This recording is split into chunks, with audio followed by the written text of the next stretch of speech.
Hey guys, welcome back. Today on The Untidy Artist, we'll be making a rhinestone cup chain bracelet. This is a really simple, easy bracelet to make, and I'm excited to do this tutorial. So let's grab our supplies and get started. First thing you'll need is some rhinestone cup chain, and you can find this in the jewelry making section or in the fabric section. I found it by the yard there, and it does come in different sizes. And then you'll need some cotton braiding or knotting cord, and this comes in lots of different colors. You'll use that as a base. The other thing you can use as a base is some leather cording. So this is what will go on the bottom of your bracelet. In this tutorial, I will be using the cotton cording. And then you'll need some waxed cord. I like the waxed cord. The wax on it makes it really easy to use and makes it easy to keep it in place as you're wrapping it around the bracelet. Next, you'll need a button, and this we'll be using as the closure for our bracelet. A ruler to measure, and then you'll need some E6000 glue. This is to hold our knots in place, and a toothpick to apply it with. You'll also want scissors and wire cutters. Okay, the first step is to measure out your cotton cord. Measure it to about 20 inches. You can always add more of the cord if you want a bigger bracelet and less if you want a smaller bracelet. Then measure out your waxed cord to about 30 inches. This length of cord is actually a little bit longer than you need it to be, but it's better to have too much of the cord than end up short. Now, to get the bracelet to fit around your wrist, take the cup chain and wrap it around your wrist, and you want to match it up perfectly. You'll also be adding a closure to the bracelet, so this will give you a nice size that will fit just around your wrist. Fold your cotton cording in half. So you can see we have a loop at the top here, and we want to make sure that that loop will go through the button. So the first thing you want to do is kind of just get an idea of how big that loop needs to be.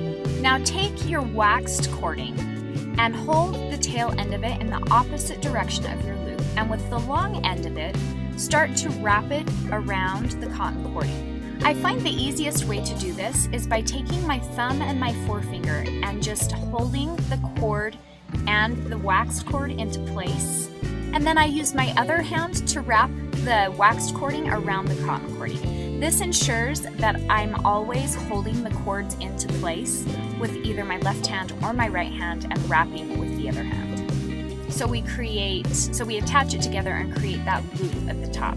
And you'll wrap it around about 4 times, making sure that you wrap evenly. And once we have our loop done, I like to take my button again and make sure that the button will fit through the opening. If it doesn't, just slide your wrapped cording around a little bit. It'll still slide at this point. And once we have it the right size, we are ready to start adding our cup chain. So place your cup chain just below the wrapped waxed cording. And now you're going to use the waxed cording to attach it to your cotton cording. So you're going to take that just below the first rhinestone and wrap it around twice. Attaching the first few rhinestones to the cording is definitely the trickiest part of this bracelet, so just make sure that you go slowly and make sure that you're always holding the cording and the cup chain securely with one hand. Once you have the waxed cording wrapped around your cup chain twice, take it down at an angle and wrap it around twice, securing the second rhinestone in place.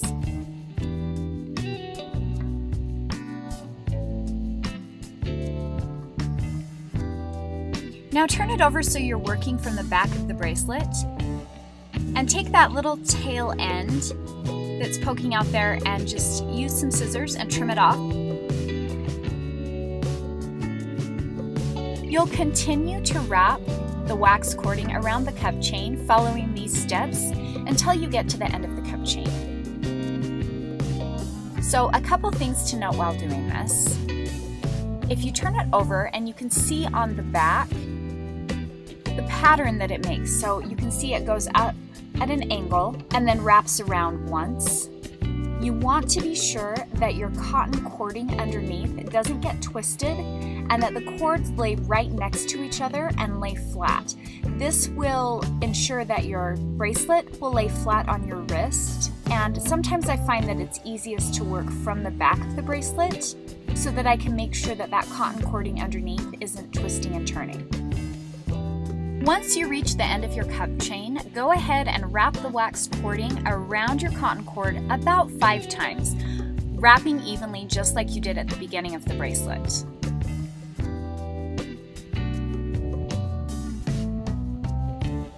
And once we have it wrapped 5 times around, you're just going to make a little loop, and we're going to create a knot. So take the end of the waxed cording and take it through the little loop that you just made, and this will create a knot.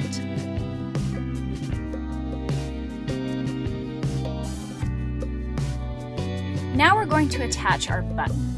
So taking one of the tail ends of your cotton cording, loop it through your button, making sure that your bracelet is facing up and the button is facing up. You don't want your closure to be upside down. And slide it down to the base of the waxed cording. And then you're going to make a square knot. So take the cord that you just took through the loop there, and I did right over left and then left over right and just created a square knot.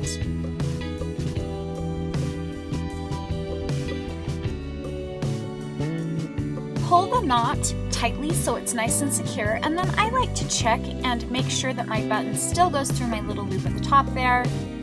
Looks like I'm good to go, and now I'm just going to add some glue to my knots to make sure that they don't come undone. So grab your glue. I really like using the E6000. You can also use super glue if you'd like, and just take a toothpick and add a little bit of glue to the knot.